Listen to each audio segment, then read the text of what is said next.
Conrad TV, no hearsay, hey, hey. Mayday. It's Conrad TV, no hearsay, hey, hey. Mayday. It's Conrad TV, no hearsay, hey, hey. Mayday. It's Conrad TV, no hearsay, hey, hey. Hey, hey, hey, hey. One thing is certain, it's gonna be crazy, yo. Conversational Radio TV, just different. Hey, hey. Welcome to Friday right here on Conversational Radio TV every 4 to 6 p.m. Tell your friends to tell your friends, to tell their mothers, to tell their cats, to tell their dogs, to tell their next door neighbors that is going live, is going down. You know, I've always had these ambitions of just being like this guy that I am right now. Like on the real. Like, you know, you listen to like the greatest radio DJs, man. They used to be like, and the flow is just, it's going. Because right now, where you are, you probably might be feeling a bit down. You might be feeling a bit like uncertain about what the future is. But right here on Conversational Radio TV, we want to bring back that mood because it's really also about information that helps you to transcribe how your situation itself is looking. So I wonder, who are you involving in this conversation? Who are you involving? Tell your uncle who's a small business owner. Tell your aunt, your niece. All the future entrepreneurs, I'm calling you to join in the conversation right now because this gentleman that we're going to introduce right now, Mbuso Mlagisi himself, Pinana. Mbuso. Mla. You'll understand why. Can we just, man, Brabongs, because standing ovation, like just a standing ovation, just to recognize this guy. Do we have a track? Come on. Are we ready? He's still thinking about it. I mean, I could rap, but it's not for today. Please don't. All right. Stop it.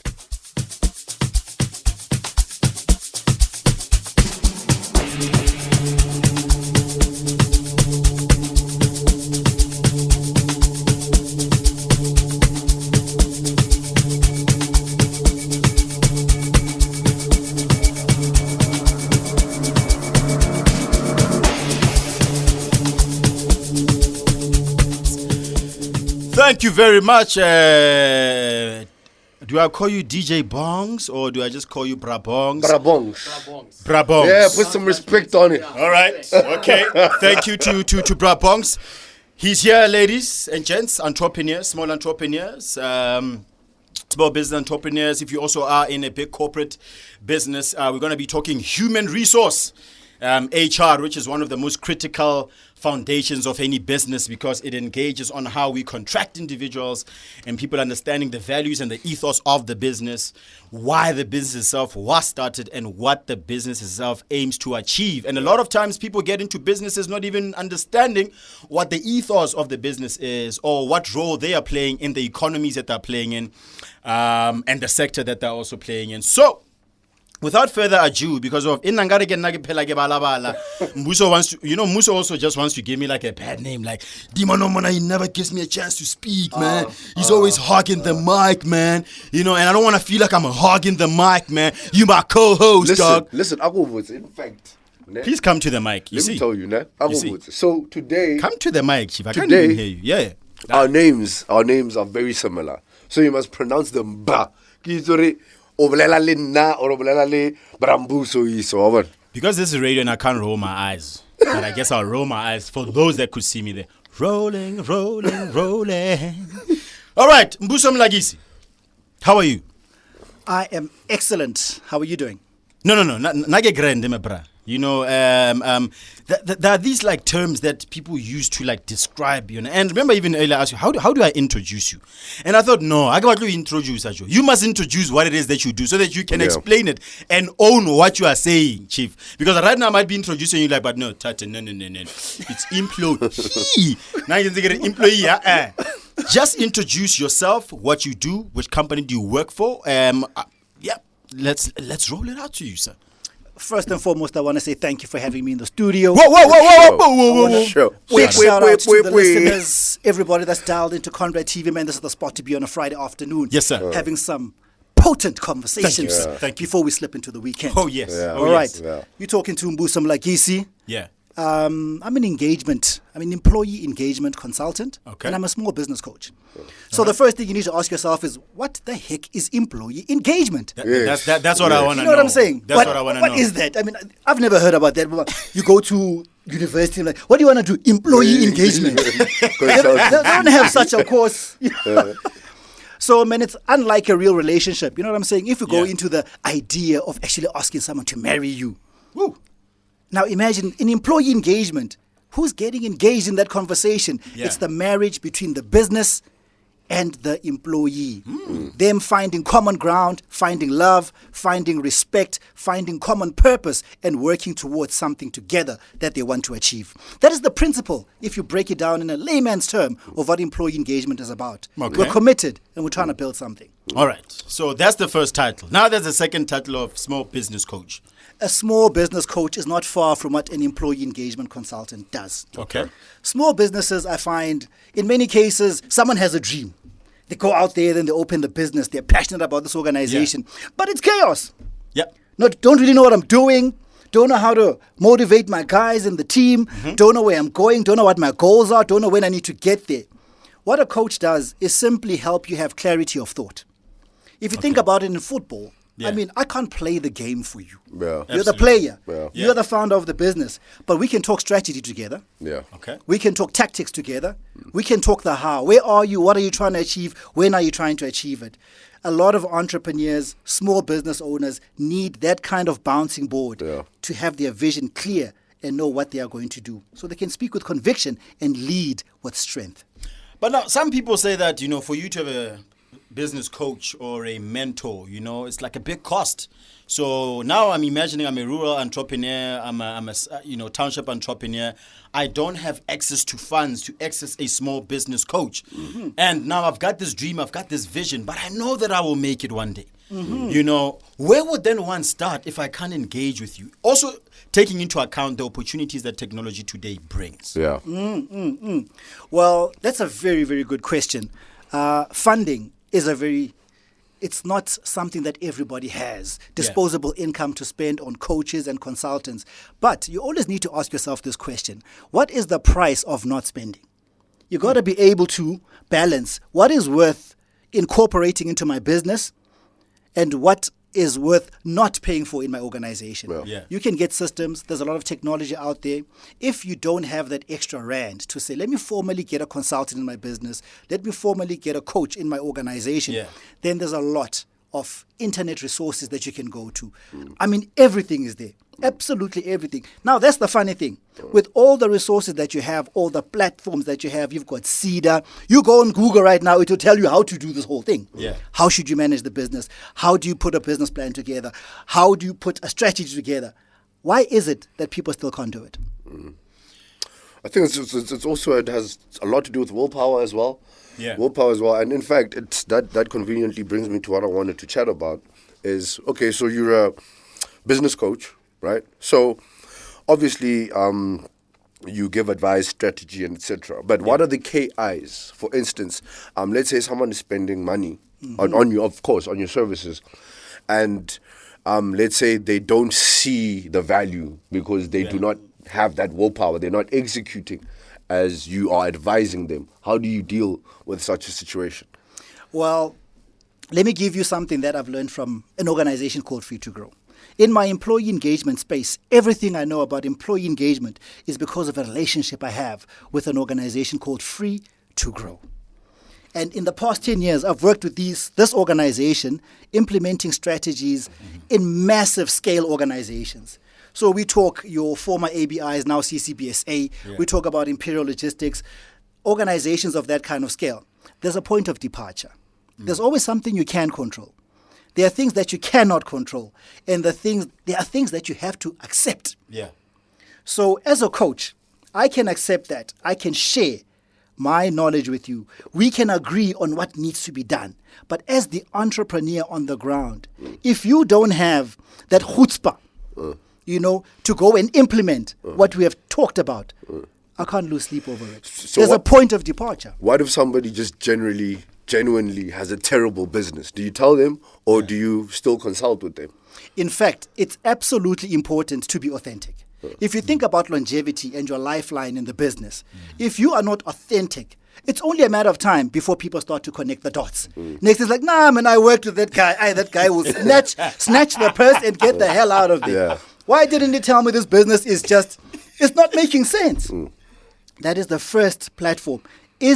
Are you in an environment where you've got coachable individuals and a business plan that is viable?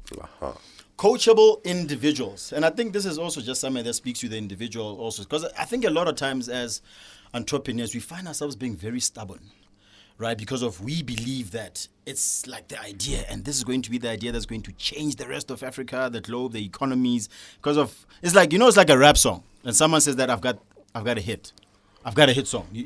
And what Thato was speaking about is that you then have to get a director, which is the music producer, who now kind of like says, we're going to piece this thing together. So then I go back to what is then the importance, because you talk about employee engagement, the importance of individuals knowing that you can't function in an island mentality where there's a team. The moment there's one extra person, then you need to understand that for you to grow, you need to work with others. Why is working with others such an important thing? Firstly, it's because you cannot function without other people. You often hear people, when you get angry, successful individuals. I'm sure you've come across those kind of people in your life. The guy has made it, man. The car is beautiful. The house is big. But he is mad as hell. And when you meet him, he's like, I did it on my own. I'm the one who didn't sleep. Do you know what I put into this business? And I'm like, aren't you enjoying this reward? And I'm thinking to myself, where did you get this notion that you did it on your own? It doesn't make sense. You may have been a key driver in getting yourself from point A to point B, but it is impossible to do anything on your own. You cannot apply for an ID on your own. I did it on my own. What about the security guard you found there who put you in line? What about the person who printed the thing? I studied on my own. Well done, good for you, Chief. But who marked the past paper for you? Who registered you on SACTA, South African Qualifications Authority, to say, this is real, here you are, you exist? Is that you on your own? You know what I'm saying? Get that madness out of your head. You may be the one person who's pushing towards a certain cause. Good, well done. It shows you've got what you spoke about. Mmuso is willpower. Now, that is something you can't give anyone. That desire to drive. But you don't do stuff on your own. So especially when you've got a dream and when you're building a business, you've got to ask yourself, what are you building? Is it one of those sole propriety situations? I can do it on my own. You call me, I come alone. And I do the job and I feel fulfilled. Like an IT technician. You know what I'm saying? Yeah. Maybe I can do it on my own. And then, sure, your turnover will be kept at like 5 million. That's as much as you can possibly do alone. But if you're trying to grow an empire, it's all about people.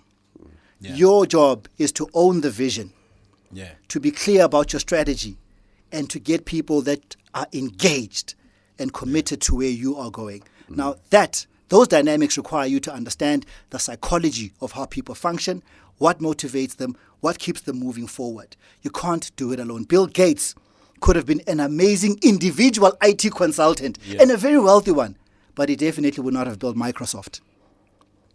For that, you need thousands and thousands of individuals that buy in and say, I will buy into this.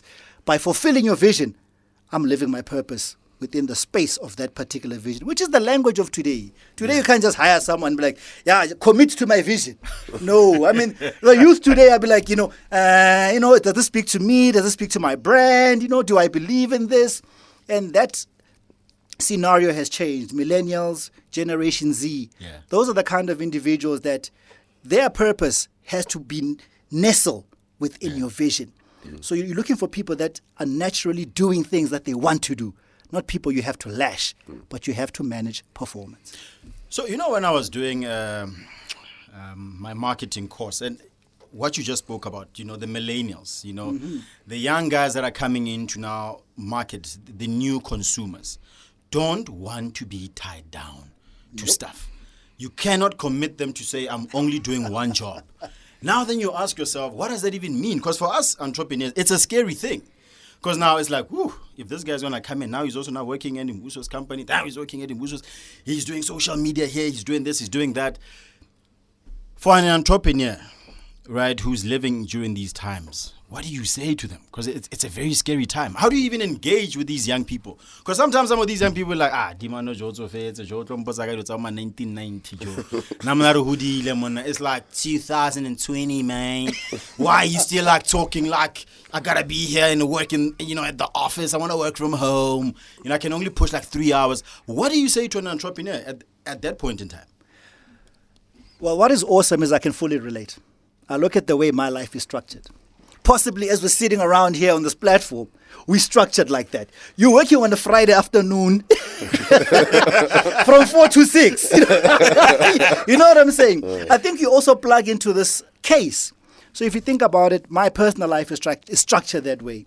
Yeah. About 8-9 years ago, in the last economic recession of 2008, that was a tough time. I was coming back into the job market. And I had to think creative, and I said to myself, traditional jobs just don't exist right now. 100 applications, they used to be peanut. Then you get like, that sort of signal that says your CV has been received and opened. Now you're waiting for the next one where now you've been shortlisted and no calls happened. I had to think creative, and I thought to myself, there must be something out there. So even myself, I'm self-employed. Now, when you look at this, these are the dynamics of a new world order. The way things are working now is qualified as I am in human resource management. I have an exclusive relationship with an organization that has excellent IP, excellent training programs, 25 years of experience in the business. And on an on-demand basis, I do work for them. The relationship has worked so well, we've been working together for 8-9 years, and I've done that exclusively for them. The work is fun. I get to travel, I go to different organizations, and I've learned a lot. So I'm part of that generation. How do you pin me down? So, but for the last 10 years, I've been pinned down by this business in a positive way. They appeal to my strengths. I don't have to try to be anything. What I am naturally is what they need. And that marriage is working beautifully. It's a perfect fit. Perfect fit. Different experiences all the time. Because another thing is, these days you have to decipher your personality. What type of personality do you have? What kind of repetitive, if I could say, events have been taking place in your life? One thing I noticed about myself is that before I thought, geez, what do I really want to do? Every single 2 years, I was quitting a job. Like standard, you know what I'm saying? Like, it was not changing. I'm like, I'm bored. I'm like, come on, I've been doing this for 2 years. Can't you guys see my potential? Then that sounds like someone I know. You know what I'm saying? Who's that? Myself. Sounds like many people we know, itchy feet. Which is like, So it's a personality thing as well. Absolutely. I mean, what you do has to speak to who you are. If you can get that right, then you are really on the path to happiness. How many people do you know that are caught up in what we can call the corporate trap? Which is why it's important for businesses to have robust cultures, meaningful engagements in their organizations, because people are alive when they are there. What about that poor entrepreneur? Don't just hire the skill. Hire character. Absolutely. Hire the character. No, John, you can't hire a piece of paper. Thank you, 2 years here, 1 year here, good, another qualification, well done. Doesn't mean anything. What do you believe in? What are you about? Is this a marriage that works for you? By working for me, what are you gaining? And then we can talk about, excellent, I think we can do something together. So not what it used to be. What Lajo? No, I'm taking it in. I'm taking it in. So this is what happens sometimes with Mmuso. Like Mmuso will then sometimes be in court where he's just listening. And he's just listening. And he's just, what transcribe I know? And he's thinking, okay, Mashapaka attack. And I'm like, it's okay, dog. Let's engage, man. I want this marriage to work. So on that thing now that you spoke about people not wanting to be tied down, right? I think it also works for the business as well, because now you're not CCMA doesn't apply, labor laws don't apply. Because now you're just contracting somebody based on whatever deliverables that they are. So it works both for the individual and for the business as well, I think. I totally agree. And also, because, looking at the fact that we're starting to become global citizens, we're traveling the world, and someone was actually having a conversation with me. It's like, man, does it even make sense for me to even have a 20-year bond, right? Why don't I just rent a house? Because I'm consistently in and out of the country, right? sometimes I'm spending 3 years in another country. You know, now we're living like we're diplomats. You know, because of your business can take you anywhere in the world. Now it's Africa Month, Mbuso, and you've traveled Africa. Yeah. What are some of your favorite African countries? That's going to be like a bias. When I look at the ring on my hand, on my left hand, where I got married, I'm going to have a massive bias to this beautiful country called Ghana. A country that I also know you travel to. Yeah. But it was sort of an awakening when you go to that country. And I think it's become a very popular global destination. For tourism, yeah. Yes, in our country, we've got our history. We've got a very rich history and also a painful one, but one that you can draw inspiration from. It depends which side of the fence you want to sit in terms of that history. But in Ghana, you go to Nima Castle and you go and you explore the caves of, where the slave trade used to run through. You go to the door of no return, and it does something to your spirit. For me, as opposed to the anger of the past, it motivated me. Yeah. And it said to me, I'm here now. What is the story I'm writing in my lifetime? What justifies what happened in the past that gave me this life that I have now? And what can I do with it? So Ghana, I have an absolute bias for that country. And never mind that I met my wife there. Radical mind, crazy brains. Next thing I knew, I went back to Ghana and I got married. So is your wife Ghanaian? Is that how you say it? Yes, that's how you say it. I mean, who's the master of pronunciation? I'm married at the end of the day. Is there such a thing? Ghanaian. You know what I'm saying? But yes, she's Ghanaian, and it's interesting that you speak about that because you think about context of things like xenophobia and stuff like that. Yes. I've always felt, and this is my personal thing, that these borders are inhibiting a lot of things. And it's unfortunate that a lot of us think according to these borders. I'm a child of the soil of Africa. That for me is bigger than the borders that we have. People came from Kenya and they moved down here to the south. So if you go back to history, you realize ki mix masala all over the place. So coming from a point of hatred, that's just a reaction to poverty, a misguided one from my analogy. So I love Africa. Yes, I've traveled quite a bit, but I'll give you a bias. Definitely Ghana's at the top of my list. When I Mmuso. Mamelodi. Mamelodi. Mamelodi, Joe. I love that, man. Mamelodi, dog. Like, man. Oh, yeah. There's certain questions you can't ask me, and I'll give you the same answer every single time. Mamelodi is the best place on the planet. Simple. Gents, it was great. Whoever cares to listen to the rest of the show. Alright, man,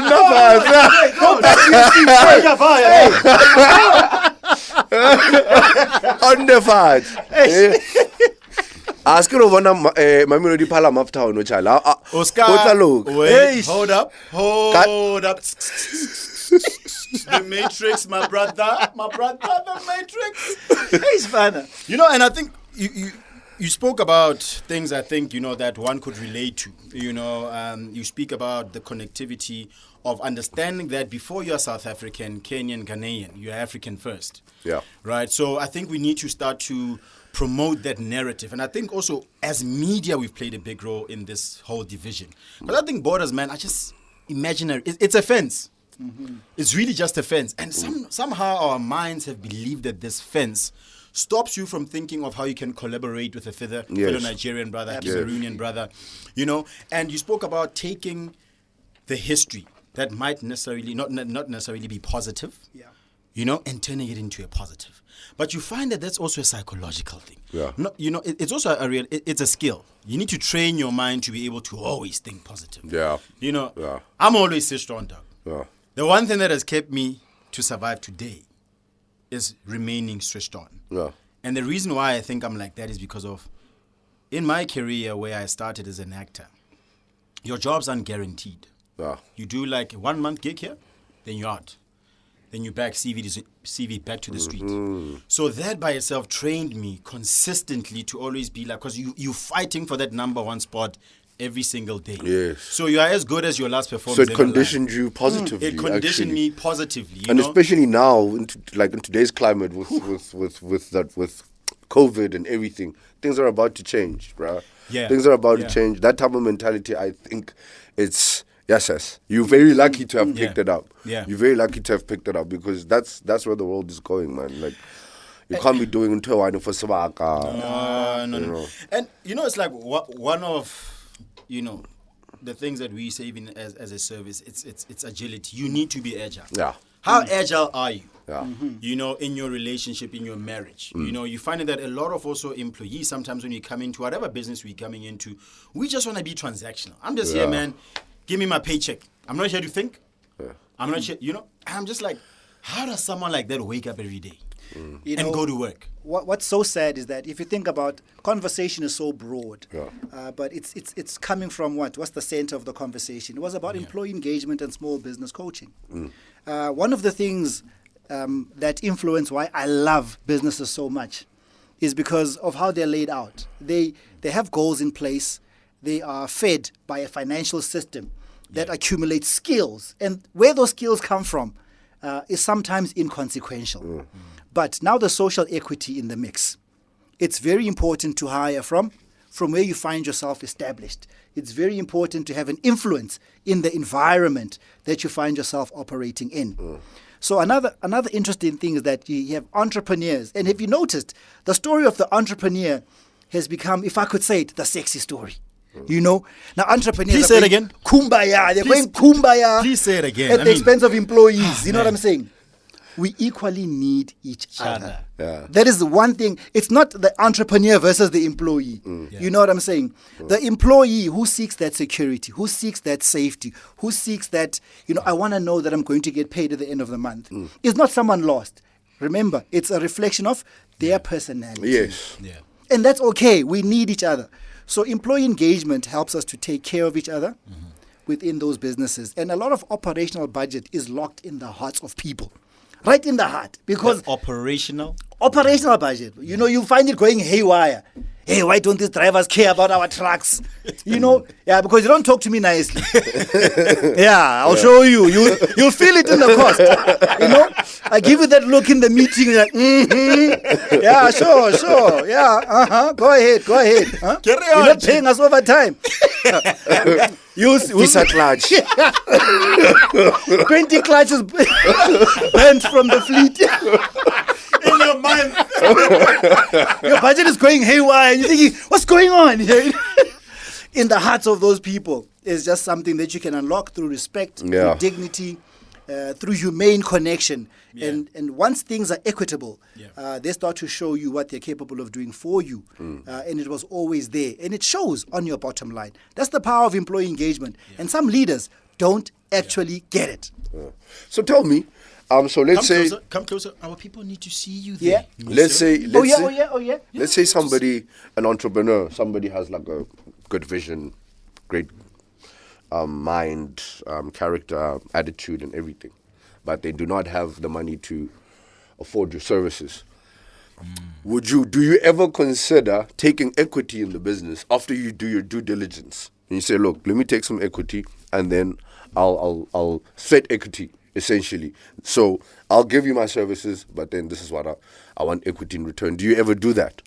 I actually have not put that kind of model together for myself at this point in time.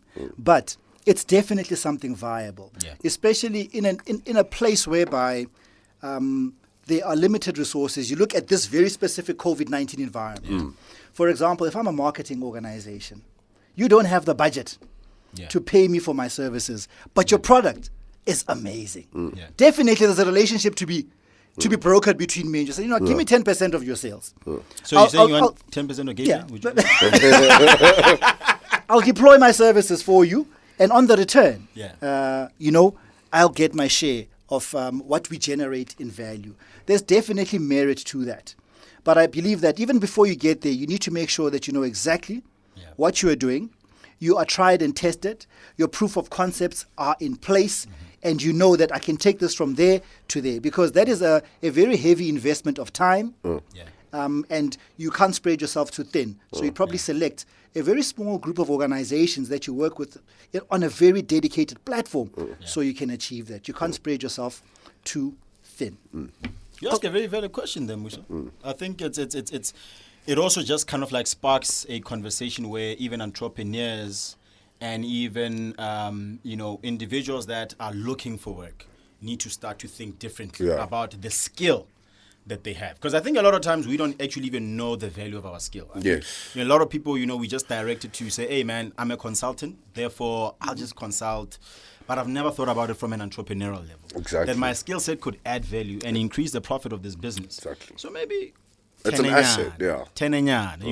So maybe let's get people to think differently about themselves. And I do wonder, man, Mbuso, in many of your engagements with a lot of employees, what has been the common challenge that you find? That businesses, big or small, what has been the common thing, like the common theme that you find a lot of times? Interesting enough, the backbone of many things, be it culture, is based on communication.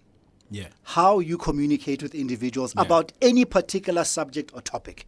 If you want to know, how people are feeling in a business, it's about how you communicate. If you want to know how you affect people in an organization, how do you communicate with those individuals? A lot of things ride on that backbone of communication. So it's always important that people feel respected. It shows in the way that you communicate. It shows in the way that you behave. Yeah. So when we work in organizations, we want to see what are some of the variables that are not in place from a psychological point of view, from a physical point of view. Because some things may actually be it's A and B. You're paying me 1,000 rand for this thing and it doesn't make sense. You know what I'm saying? I am just underpaid. And it doesn't matter what you do. The fact that I've got this variable that's not working for me is an actual issue. So you try to help and nudge leaders to make them see that should you put these things and correct them and put them in place in your organization, your return on your investment will be far greater. The conversation is always following the bottom line. What are you trying to achieve? And how is what you are doing now helping you to do that? Just like COVID-19. If you think about this environment, what is the most important thing now in organizations? It's employee well-being.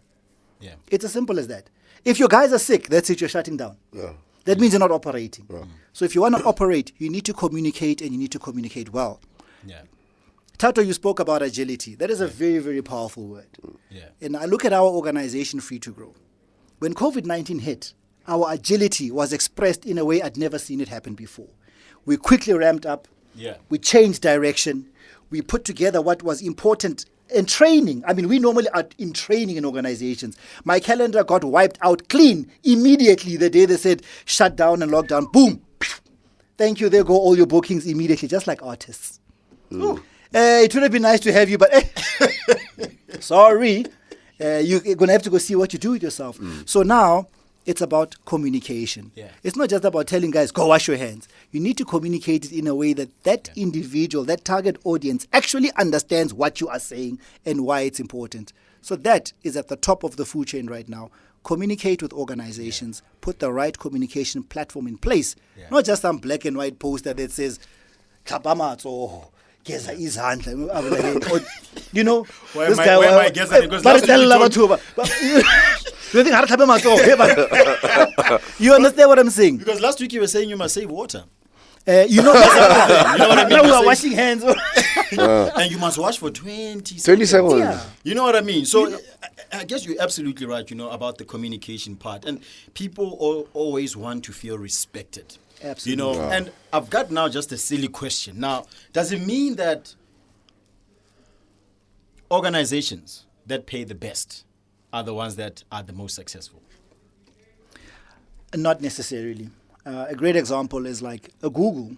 Even if you do a benchmark of their salaries, does not pay the highest salaries. But what did they use to provide their employees? And I say used because COVID-19 is on the scene. They used to provide the best environment you could ever find. Those sleeping pods, those basketball courts, swimming pools. You wanted to be there. And I'll take a 25% knockdown. Instead of going to work in the office next door on floor number 13 by the corner, with the files there. No. So no, pay is not they say money alone, you cannot pay your employees enough. If you disrespect them and don't treat them well, you cannot pay them enough to stay. Now, there's a message here from Len. You are such a perfect fit in that organization. You also connect on so many levels with different people. Now, perfect fit. how often do you hear people saying that someone is the perfect fit? Mmuso, what do you do, man? Like, do you moonwalk when you get into the office? Like, do you sing Kumbaya? Like, what is it that you do, right? Because there's a thing. Because I've known Mbuso for like a very long time. I've gotten to spend time with this man in a Monza. It was a white Monza, and we used to share dreams together, visions, you know. And I remember, like, in very, very cold nights, and we had like our blankets. But this guy, man, like, Mmuso can be like your biggest hype man. If you're feeling low, this was the guy you go to. You're going to come out of there feeling so inspired. You're like, yeah, I'm taking over, man. I'm taking over. And now you've saying you've traveled Africa, you've worked in different organizations. I just asked myself, I'm like, man, a lot of people have been very blessed to have you just engaging on a one-on-one. Was this always your passion? Yeah. And also, what criteria do you use to assist to see whether you can assist a business, whether it is assistable or not? Like, what is there industry? Are you industry specific? So let's say this person started a business in a field you don't know anything about. And the point I want to allude to is, are all businesses essentially the same? And like, if you look at, the mechanisms that make them work. There are definitely core pillars that connect whichever business you function in, irrespective of industry. So you need to understand where your value comes in. So my value comes in where it says a group of individuals are working towards a common goal. Are they able to achieve that, and what are the reasons why they are not? You can be a group of engineers, you can be a group of accountants. All I want to know is, what is it that you're trying to do? Why do you exist? And is that actually happening? And if it's not happening, what are the reasons why? So what I search for specifically, which is my area of expertise, I look for the people impact on your ability to deliver. And that is exactly what I come and iron out for you. What is the people, why are you getting that attitude from individuals? Why are people actually always late on the things they say they're going to do for you? And then we try to align. We need to have a compelling vision. We need to know what our daily mission is. Why do I wake up in the morning? I need to understand the behavioral framework that I've set out in that organization. What are the values that we say we live by and that our customers will experience? And how does that follow through? And I help you to bridge that communication gap to make those things happen so you can feel the bottom line impact of that. Then you get different experts that can do what? Assist you with systems. What systems must I use? And so on and so forth, which is why collaboration is a very important thing. So I know what I do, but I also know who does systems. You know what I'm saying? Then I know someone who does this. And that is a very important chain because it's the collective together that will bring you totality and value in your organization. If you are a leader that is not stubborn and that is willing to take advice and that has the humility to say, these are my strengths and this is where I'm failing and this is where I need help. That is the most important thing. Then you've got a coachable situation on your hands. Lovely. Shout out to Sisanda Hena, Absalom Abi, Fumadi, Lynn for tuning in. Now, there's this gentleman called Sisanda Hena. Like, this guy, man. Hena! Actor. Used to be on Chacha. Now a producer. I know that he also one of the directors now at Saga, the South African Guild of Actors. He's done a lot of also work himself, But all of us that have ever come across you, Mbuso, for some reason, we always come back, we navigate back here. I sit here today and I look at, that logo there behind the Gateway Media, and we're sitting and he's helping, coach, and I found so much great value in your coaching skill, in your ability to assess where the business itself is lacking, where you as a leader are lacking. And it's such a fearful thing because I think also a lot of us as leaders, a lot of times we don't want to confront our our deepest fears because nobody wants to say that I'm wrong. Like leaders, you just want to believe that you're right. And people must just get in line. What then do you do when a leader itself doesn't then want to get in line? What is the cost of a leader being stubborn? Wow, it comes at a massive, massive, massive cost. Because basically you paralyze the organization. So for me, it's a simple equation that says, this is what you say you want. How much do you want it? And then it's about navigating your behaviors and whether or not those behaviors are going to lead you to that specific result. And when you start displaying behaviors that will not lead you to that result, I will then challenge the fact that no, Mmuso Matlala, you don't want this thing. You're just talking. You're giving it lip service. You don't want it. And if you are not willing to cross a certain barrier, I also disengage. Because I'm saying beyond this point, we can't grow. So this is your point of departure. That's your demon. And you don't want to deal with it. Yeah. So be it. What's one of your stories that you've had to deal with? Kadi employee. Look, I think it's lack of motivation. Yeah. There's a lot of that. You deal with that a lot. You also deal with a lot of it's lack of motivation. Le attitude in J. Yeah. Yeah, attitude in J. Whereas, and also the one that I don't like the most is lacking initiative. People who aren't proactive. Yeah. Like, you have to be told what it's so. Micromanage. You know what I mean? Yeah. You face a lot of that as an entrepreneur, you know what I mean? So I can only imagine in like a huge organization that can definitely paralyze the business completely. No, and that's why culture is important, like you said. They say culture eats strategy for breakfast. After you've planned the year, this is what we're going to do. Yeah. Then the people come there with a rotten culture and totally demolish what you're trying to build. Yeah. And even if your business moves forward, because large organizations have got huge budgets, so they're able to sort of move in the right direction. But what happens is that they lose a lot in terms of operational costs in many areas, millions that they could have retained in their operational budget, that they could have used to pay their employees well, to reward them, to recognize them, is lost in the budget. And next thing, we're fighting at salary negotiation time. You know, and that's become one of also even our key focus for the Thato Molamu Foundation is employee wellness. You know, it's become so important that people are motivated and people are mentally available. Because if someone is not mentally available, it's like going into a marriage and someone is not there. You know, it's like your wife, you don't even know how to engage. You get in, like, baby, go sharp, and then, then you sit there on the laptop. And then we wonder why marriages sometimes don't work, relationships don't work. You know, but I want to, before we wrap up, because you've got 3 minutes left, and you, like, man, like, you know, but Mbuso, where, if someone, a small business owner right now wants to find you, where can they find you? Well, firstly, if you want to just plug onto my social media platforms, interesting enough, I use my real name.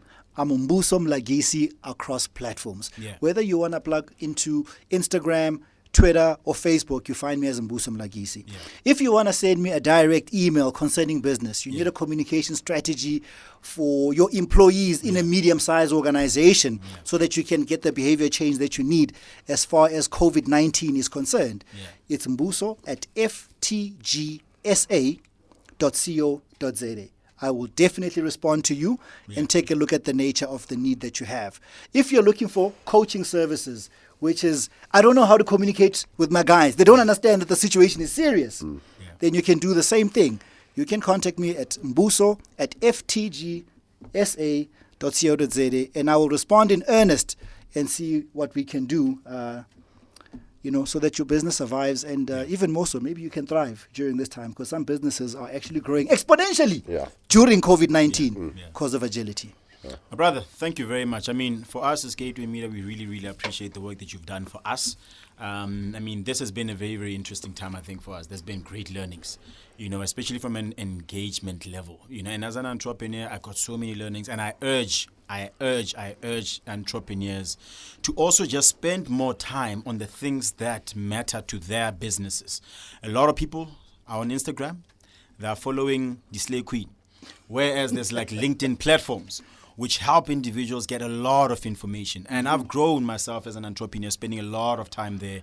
And also the importance of school and education. Education is not necessarily always, for those that might not necessarily have the money to go to a business school, there's enough content on social media for you just to learn about what running an organization looks like.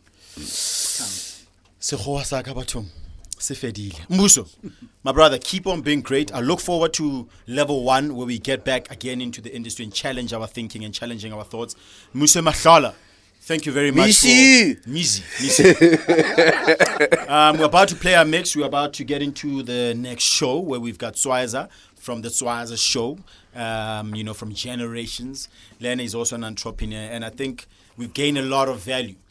Would you ever host your own a show? Is it something that we could possibly in the future? These are times of change. I'm game. Yeah. Very flexible. It's one of the strengths that I have. It's something I would definitely do if the opportunity came my way. Could we maybe as Conrad TV engage you? Maybe to have an entrepreneurial segment? Holla at a brother. Let us do this. So talk to me, man. I'm available and I'm willing. You can hear the mix in the background, right? Come on. Oh, where's that mix? It's Conrad TV, no hearsay. Hey, hey, hey, hey, hey, hey, hey. One thing is certain, it's gonna be crazy, yo. Conversational Radio TV, just different. Hey, hey.